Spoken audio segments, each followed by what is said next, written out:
Paz do Senhor, irmãos.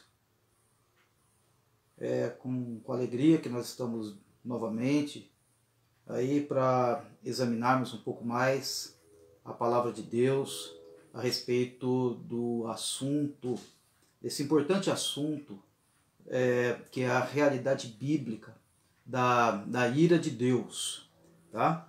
Nós estamos começando um pouco mais cedo hoje, porque temos uma vigília marcada também, e nós vamos fazer a nossa live, nosso estudo bíblico, e depois a gente já vai para lá, tá? Para orarmos juntos. Afinal, a gente precisa estudar a palavra de Deus, mas também precisamos orar. As duas coisas fazem parte da nossa vida, né? Da nossa vida com Deus, nossa vida cristã, tá? Nós vimos na semana passada a respeito daquilo que, como a gente pode entender, né, a ira de Deus. Como que ela pode entender, como que nós podemos entender a ira como sendo um atributo de Deus, tá? Isto é, ela faz parte de Deus, tá? Não é um sentimento passageiro, mas é aquilo que faz parte da constituição de Deus. Não que ele seja em si mesmo irado, mas Deus, ele reage contra tudo aquilo que é contrário à sua vontade para as criaturas as quais ele criou, né? As suas criaturas. Não há nada que não tenha sido criado por Deus, tá? Então, Deus reage. Então, a ira de Deus, ela é uma reação, é a reação negativa de Deus à ação dos seres humanos, tá bom? Nós vimos nosso texto básico da semana passada, e que é o texto básico de todo o nosso estudo que tivemos semana passada, estamos tendo hoje, vamos ter também semana que vem, tá? Que é Romanos capítulo 1, versículo número 8, que diz assim, tá? Romanos capítulo 1, versículo 18, que diz assim, né? Pois a ira de Deus se revela do céu contra toda impiedade, contra todo comportamento então pecaminoso, né? E injustiça dos homens, que impedem a verdade pela sua injustiça, tá? Então a ira de Deus é uma realidade que deve ser estudada na Bíblia, tá? A ira de Deus, ela é uma realidade, a ira de Deus é uma realidade, tá? Nós sabemos que ela existe, infelizmente as pessoas tendem a rejeitar, tá? Certas verdades bíblicas, certas doutrinas bíblicas, porque eles causam estranheza, constrangimento.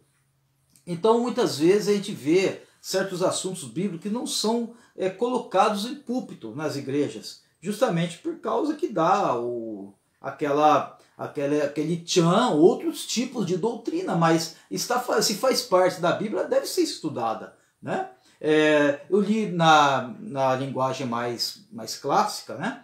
Eu vou ler aqui numa outra linguagem para vocês, mais atualizada, Romanos 1,18.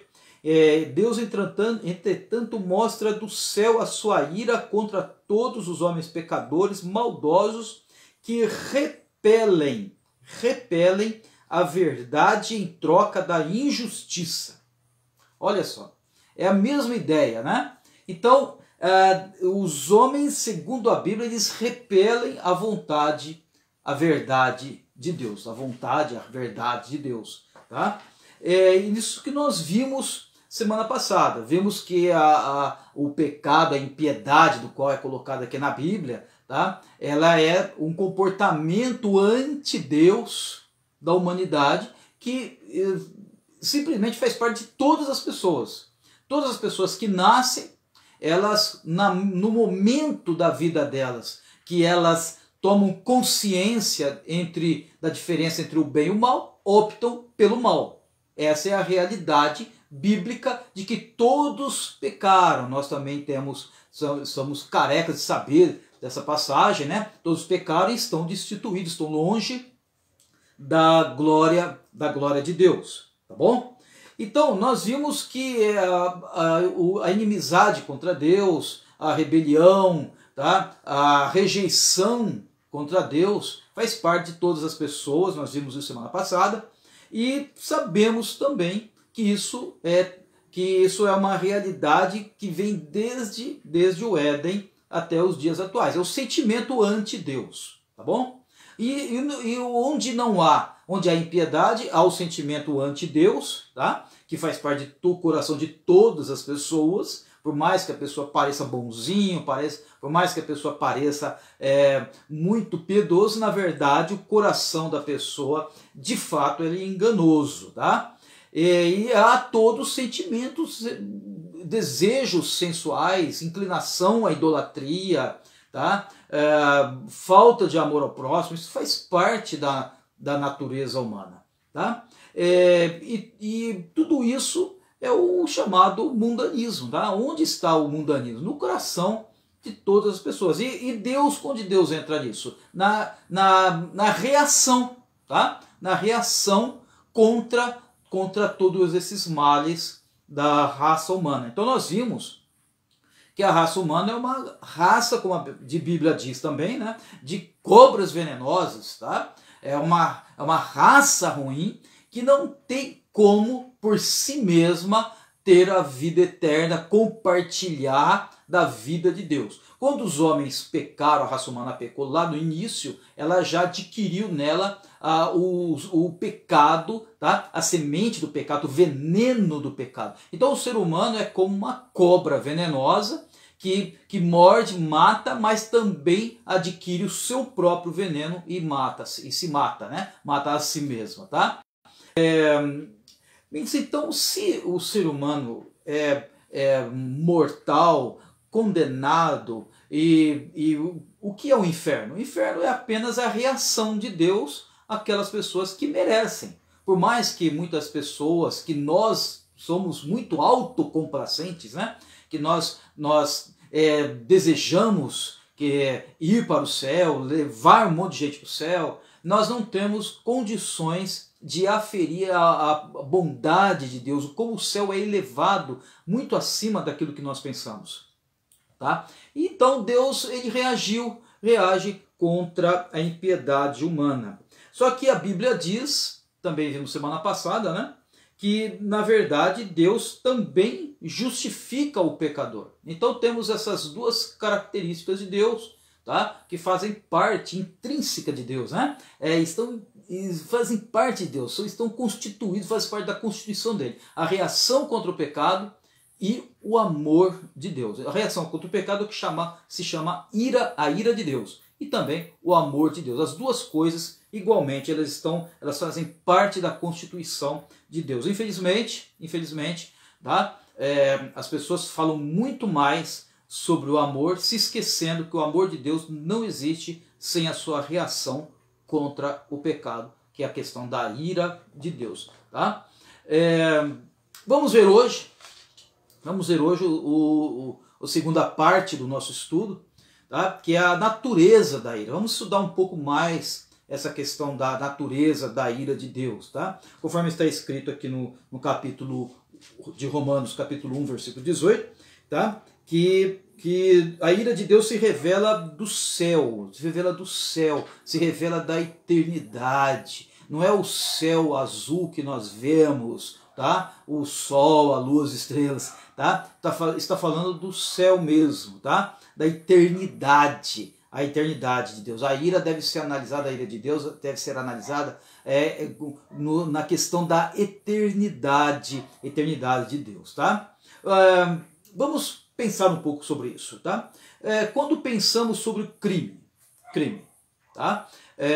O crime, quando a pessoa o comete, vem a justiça dos homens, tá? E a justiça da sociedade, pelo menos é assim que deveria ser, ela recai contra o criminoso para que ele possa sofrer o castigo, né, punitivo, a punição do seu crime, com vistas à sua reforma, Tá? A Igreja Católica Apostólica Romana, quando ela instituiu o dogma, tá, do estado intermediário lá das pessoas lá no inferno, tá, que não seria o inferno, seria um estado intermediário, dependendo das rezas das pessoas para que a pessoa pudesse voltar, ela instituiu o inferno em termos de castigo punitivo, tá? Mas a ira de Deus não se manifesta quanto à questão da punição em termos da reconstituição da pessoa, de uma reforma da pessoa. Tá? É uma reação em termos da eternidade. Tá? A ira de Deus é uma reação em termos da eternidade. A eternidade recaindo na sua ira eterna, pensa assim, a ira eterna de Deus contra o pecado da pessoa. Então não é uma punição reformadora, mas é uma retribuição. Tá? É uma retribuição. Então, o julgamento final de Deus é uma retribuição, é a reação eterna. Tá? Por que eterno? Porque é de um Deus eterno, tá? Sobre o pecado. Não tem jeito. Não tem jeito. Por isso que o ser humano jamais teria condições de pagar pelo seu pecado, o seu próprio pecado. Porque ele é finito. E o que recaiu sobre ele foi a reação de um Deus verdadeiro, o Deus eterno, tá? Então é uma retribuição. O castigo, se podemos colocar em termos de castigo, é castigo contra a retribuição, tá? Em que jamais o ser humano poderia pagar, tá? Em Romanos capítulo 13, de 1 a 4, fala sobre as autoridades humanas, tá? Que elas retribuem em termos de punição, mas com vistas à reforma do criminoso, né? Temos que nos posicionar, obedecendo às autoridades, etc, etc.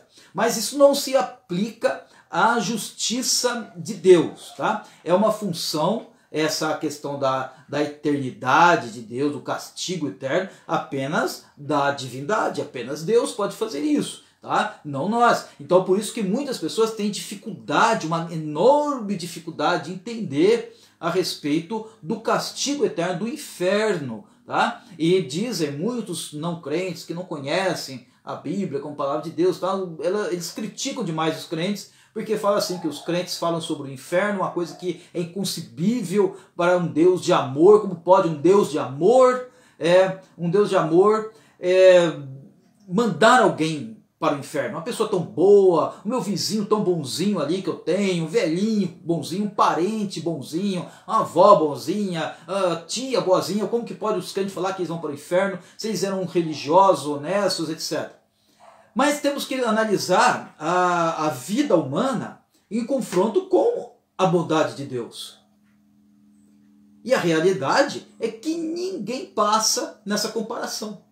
Ninguém passa. Ninguém tem condições de se salvar a si mesmo. Eu não tenho condições de salvar você.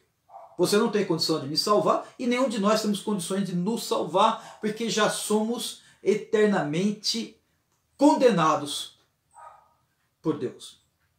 Mas o que Deus fez? É isso que nós vimos semana passada. Tá? Ele também proveu um meio eterno de salvação.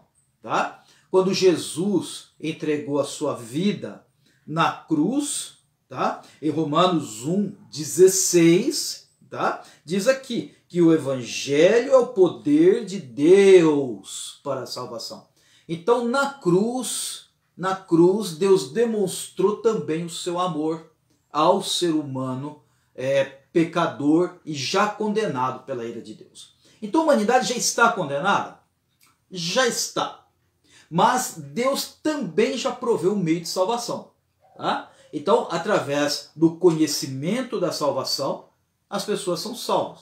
Nós não cremos que Jesus veio morrer por algumas pessoas escolhidas a dedo por Deus para ir para o céu e outras escolhidas para Deus para ir para o inferno. Todas mereciam a perdição, mas através do sacrifício de Jesus na cruz, o mundo, ele morreu em favor do mundo. Então só que a salvação, ela só é eficaz para a pessoa que ouve o Evangelho e crê nesse evangelho, tá? Como diz aqui, ó, o evangelho é o poder de Deus. O que quer dizer a palavra evangelho? Evangelion, lá do grego, né? É boas novas, as boas notícias, tá? As boas notícias, elas encaminham o pecador a sua fé em Cristo lá na cruz. E lá debaixo da cruz, tá? Crendo em Jesus, crendo nessa obra de Jesus na sua vida, entregando a sua vida em favor do pecador, lá na cruz, ele crendo nisso, aí ele tem salvação. É por isso que as pessoas têm muita dificuldade também para entender como que pode uma pessoa que nunca ouviu falar de Jesus ir para o inferno. Ela vai por causa que todos deveriam ir, que é o lugar de todos os seres humanos.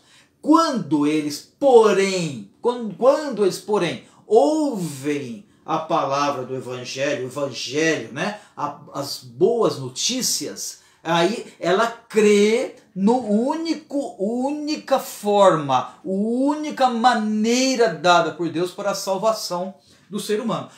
Quem não crê dessa maneira não pode se posicionar como evangélico. Tá? Pode ser um sem igreja, pode ser um católico, pode ser um testemunho de Jeová, qualquer coisa que for, mas se não crê, a não ser que ele creia que essa doutrina que está na Bíblia, que ele crê que é verdade, que a Bíblia então é a palavra de Deus. Tá? Então, a ira de Deus é a retribuição não punitiva, mas condenatória eterna na vida de todos os que pecaram. Tá? Então é uma reação de Deus. O inferno é o lugar do castigo de Deus? Sim, mas é um lugar não Deus, né? É o lugar onde é o lugar não Deus, o lugar onde merece estar aqueles que pecaram.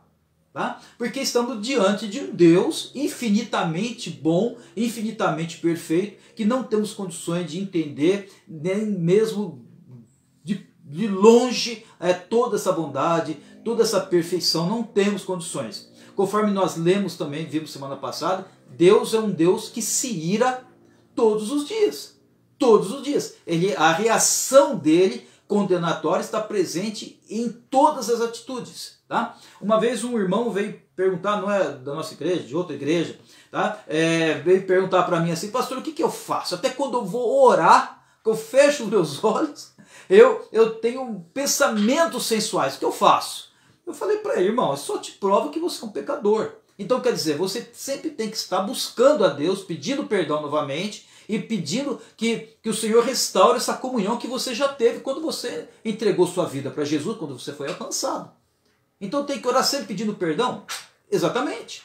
Sempre que você sentir que você pecou, peça a restauração do Senhor, porque o sangue de Jesus já é sobre a tua vida. Já foi quando você se converteu. Então você tem que estar restaurando, buscando a restauração de Deus sempre. Esse sangue já é válido na tua vida desde quando você foi alcançado por Jesus Cristo. Tá bom?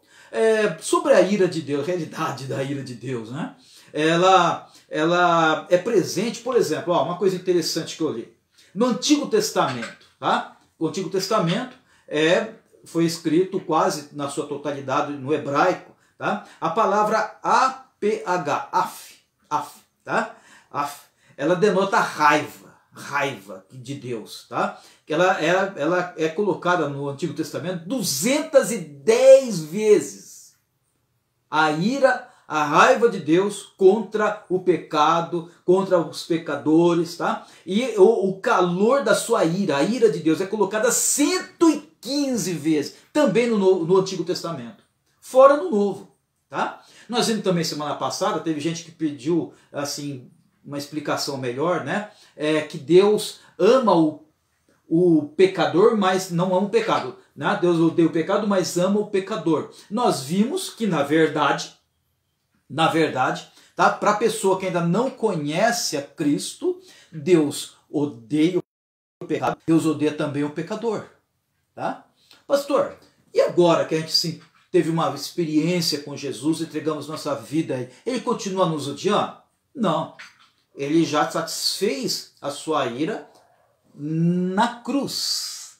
Mas lembra que esse sacrifício de Jesus, que apesar que foi de uma vez por todas, por todas as pessoas, tá? Ela somente esse sacrifício é válido para a pessoa que ouve o evangelho, tá? Para uma pessoa do mundo nosso que não conhece a Cristo, que nunca ouviu do evangelho, por mais que Jesus tenha tido o seu sacrifício perfeito naquela cruz, essa pessoa ela será condenada como qualquer outra pessoa, tá? Mesmo que ela seja uma pessoa muito boa. Uma pessoa muito boa vai para o céu? Não! Uma pessoa que faz muito boas obras, muito religiosa, que ajuda na igreja, vai para o céu? Não! Por si mesmo? Não! Que dá muito dinheiro para a igreja, vai para o céu? Também não! Porque do céu é manifestada a ira de Deus contra todas as pessoas. E a Bíblia diz que todos também pecaram e estão destituídos da glória de Deus. Mas Deus prova o seu amor para conosco pelo fato de Cristo ter morrido por nós? Sim. Mas não podemos destituir o amor da ira de Deus contra o pecado. Tá?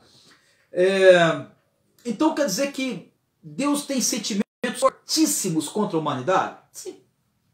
Jesus deixou claro de que Jesus mesmo, gente, o próprio Jesus, deixou claro isso, que ele mesmo ele vai julgar até mesmo os pensamentos e palavrinhas pequenas que são faladas. Todas são levadas em consideração. Tá?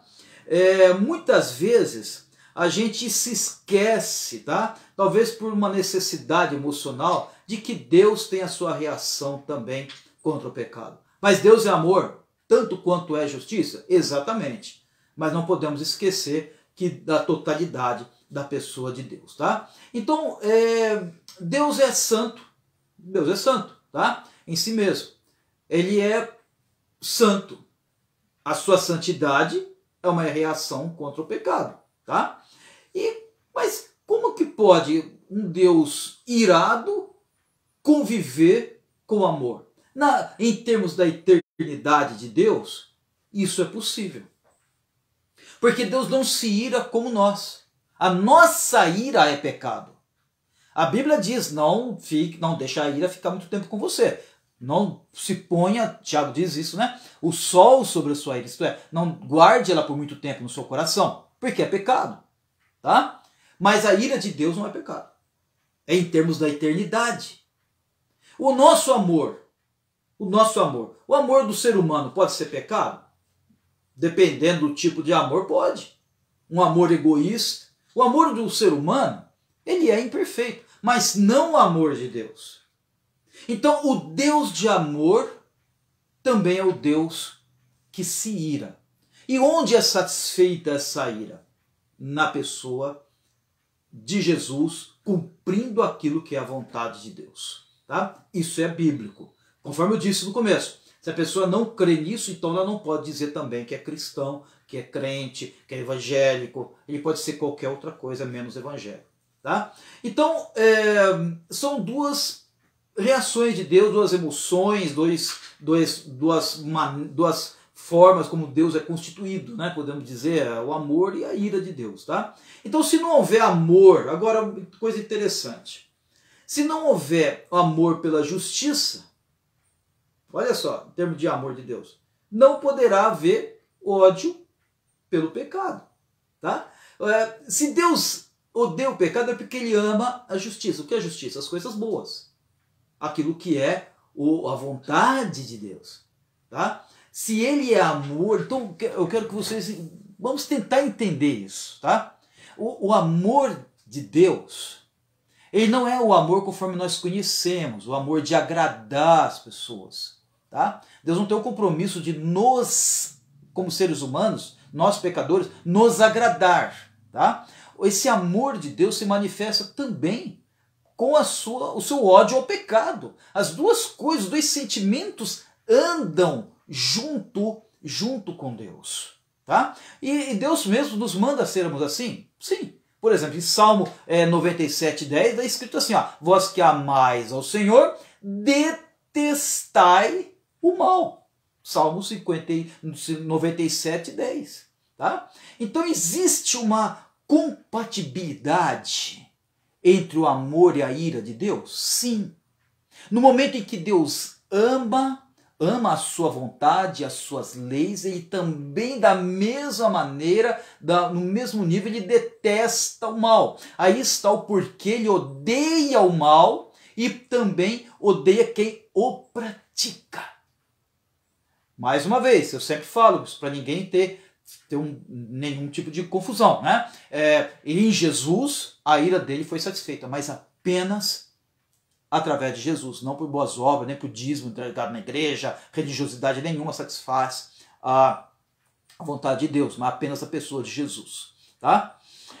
Uma ilustração bastante interessante que eu vejo está em Levítico, capítulo 1, versículos de 1 a 9. Logo no comecinho do livro de Levítico, está escrito lá sobre os holocaustos, tá? Em que os animais, tá? São tratados de ofertas queimadas, né? Então eles eram colocados naquela imensa churrasqueira, que podemos dizer, né? Eles eram colocados lá e aquele fogo ardia nas brasas, o fogo ardia as carnes e aquele cheiro ele subia como diz assim, aroma agradável ao Senhor. Quer dizer, pessoas humanas, tá? Pessoas humanas, uma redundância, não, pessoas pecadoras, tá? Levavam o seu animal lá na tenda de Deus, né?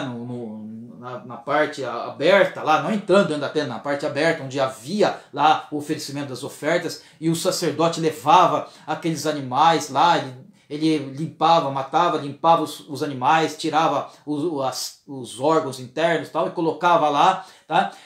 Aquilo subia como um aroma agradável a Deus. Deus não porque Deus havia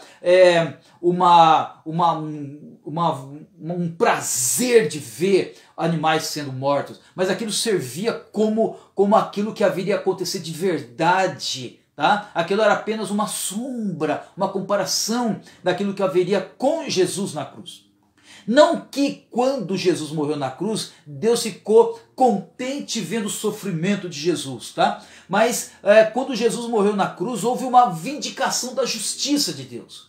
Se Deus teve um sentimento naquela cruz, foi a tristeza pelo pecado, a tristeza pelo sacrifício dado naquela cruz, naquele momento, mas também houve o aroma agradável a Deus. Tá? Naquele momento, na história do principal instante da existência humana, tá? Naquele momento que o Filho de Deus era morto, ele era como aqueles animais colocados em sacrifício lá na tenda sagrada, depois no templo, na época de Salomão, tá? Em que aquela morte, aquele derramar de sangue, aquela morte subia como aroma agradável a Deus, exemplificando o que aconteceu com Jesus naquela cruz. Lá na cruz, a morte de Jesus, ela subiu como aroma, um cheiro agradável a Deus, em que a justiça de Deus, que deveria cair sobre o homem pecador, sobre a humanidade, caiu sobre Jesus apenas. Jesus então foi como uma antena, um para-raio da ira de Deus. Naquele momento, naquela cruz, Jesus recebeu sobre ele toda a ira de Deus. É isso o que a cruz, o sacrifício de Jesus na cruz significa para nós. Quero lembrar vocês, né, que hoje é quinta-feira, né? E de acordo com o horário judaico, né? A partir das 18 horas começava a sexta-feira deles. Então, já estava acontecendo tudo aquilo que nós temos visto, né? Na palavra de Deus a respeito do sacrifício de Jesus naquela cruz. Tá? Então a dor do Cordeiro de Deus no corpo, tá? Através daquilo que ele sofreu naquela cruz, e na alma, porque na alma ele carregou as nossas culpas, tá? As nossas culpas estavam sobre ele, tá? Indica os poderes de uma pessoa divina. Só um Deus poderia suportar toda aquela culpa caindo sobre ele e a ira de Deus sobre ele por causa dessa culpa. Tá? Então podemos dizer que a alma de Jesus fervia naquele momento da cruz. Fervia, e o seu sangue vazava através dos seus poros que salpicavam, né? Saiu sangue, e também através das chibatadas, dos pregos, através de todo o castigo que ele teve, aquele sangue, toda aquela expressão de sofrimento no seu corpo, foi a expressão do sofrimento no seu corpo, mas daquilo que estava acontecendo na sua alma. Toda a ira de Deus. Naquilo que aconteceu com Jesus, podemos ter uma ideia, naquilo que aconteceu com Jesus, podemos ter uma ideia da ira de Deus contra a humanidade. Tá? Quando os crentes falam assim, aquilo que deveria acontecer com a gente, é gente que deveria estar naquela cruz, não é verdade? A resposta é isso. Tá? Conforme estão falando aí, né, que Cristo é o nosso Cordeiro Pascal. É isso mesmo. Tá? Os irmãos podem se manifestar. Boa noite a todos que entraram. Esqueci até de falar, né? Boa noite aos que entraram, os que estão aí conosco. Podem participar livremente e fazer pedidos de oração, tá bom? Então, por causa dos interesses essenciais dessa justiça de Deus, é que veio a ira dele sobre Jesus, sobre o Cordeiro. Tá? A pergunta que muitas pessoas fazem é a seguinte: não poderia alguém morrer em favor de alguém? Não, por causa dos termos da quantidade da culpa nossa. A nossa culpa, gente, não era culpa em termos de uma culpa como uma ofensa para alguém. Uma ofensa tão grande que eu poderia ter feito que poderia até mesmo ou ser condenado à morte por ter feito mal para alguém. É questão de culpa eterna, da ira eterna de Deus. Só o Filho dele poderia, o próprio Deus, né, poderia satisfazer a eternidade de um homem. Veja bem, se uma pessoa somente existisse na humanidade, só uma pessoa, na humanidade inteira, tá? De toda a terra, melhor dizendo, se de toda a terra houvesse um só morador, e Deus quisesse salvá-lo, precisaria que Jesus morresse na cruz por ele. Tá? Não seria possível de ser de outra maneira. Por que não, pastor? Porque foi assim que Deus determinou. Nós queremos, na nossa mente do século XXI, julgar aquilo que pelos nossos instintos do século XXI, tá? Imaginar o nosso Deus, o Deus que nós concebemos na mente. Tá? Imaginamos um Deus e vivemos por aquilo. Mas na realidade, como cristãos, tá? Nós cremos que a Bíblia, e somente a Bíblia é a palavra de Deus, e realmente, de fato, não tem jeito. A Bíblia diz que o único meio de salvação é através do sacrifício de Jesus na cruz. Não é através de reza, não é através de boas obras, não é através de ser bonzinho que pode livrar uma pessoa da ira de Deus. A ira de Deus era tão grande que era do tamanho de Deus. E o amor de Deus era tão grande como o amor de Deus, como o tamanho de Deus? Sim. Tudo era do tamanho de Deus. Nós não fazemos ideia do tamanho perante Deus. Nós não temos condições de saber. Nós não temos condições, tem muitas coisas, nós temos mais dúvidas que esclarecimentos. Tá? Sabemos apenas o que é essencial, o caminho da nossa salvação. Mas nós não sabemos, gente, não sabemos como é o inferno, e nunca saberemos, graças a Deus. Não sabemos como é o céu de fato. A Bíblia apenas coloca comparações para a gente imaginar alguma coisa, mas não sabemos de fato como é. Nós não sabemos o tamanho da ira de Deus contra o pecador, e nós não sabemos o tamanho do amor de Deus também por nós. São coisas eternas, no plano da eternidade. Tá? O que nos resta então, pastor? O que nos resta então? O que nos resta é crermos naquilo que é a palavra de Deus. naquilo que a Bíblia ensina, tá? Pois a ira de Deus se revela do céu contra toda a impiedade e injustiça dos homens que impedem a verdade pela sua injustiça. Deus, entretanto, mostra do céu a sua ira contra todos os homens pecadores, maldosos, que repelem a verdade em troca da injustiça.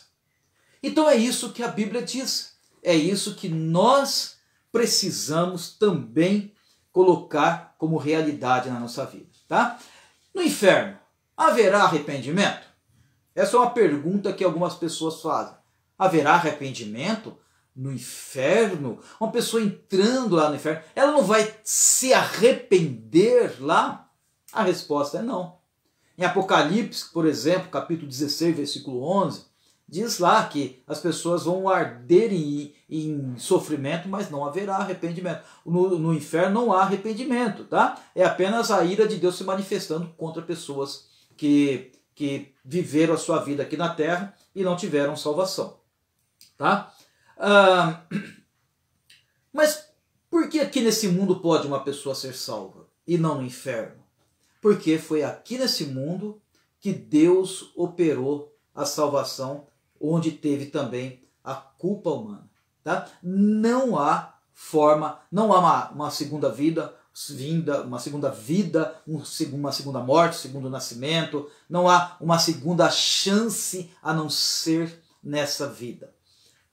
Algumas pessoas me perguntam às vezes, e uma criança que morre, ela tem salvação?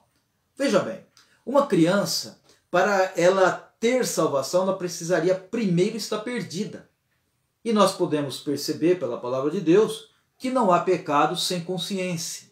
Então, a pessoa, quando ela sabe diferenciar entre o bem e o mal, é que ela se torna culpada pelos seus pecados. Mas vimos que todas as pessoas, invariavelmente, quando podem ter essa diferenciação na sua vida entre o bem e o mal, elas optam sempre pelo pecado, porque já nascemos com esse ímpeto, esse amor ao pecado, tá bom? Então é isso o que acontece nesse mundo, tá? Se a morte, se a reencarnação, por exemplo, fosse base para nós crermos numa segunda chance, então Jesus já não seria mais o caminho para a salvação de uma pessoa, tá?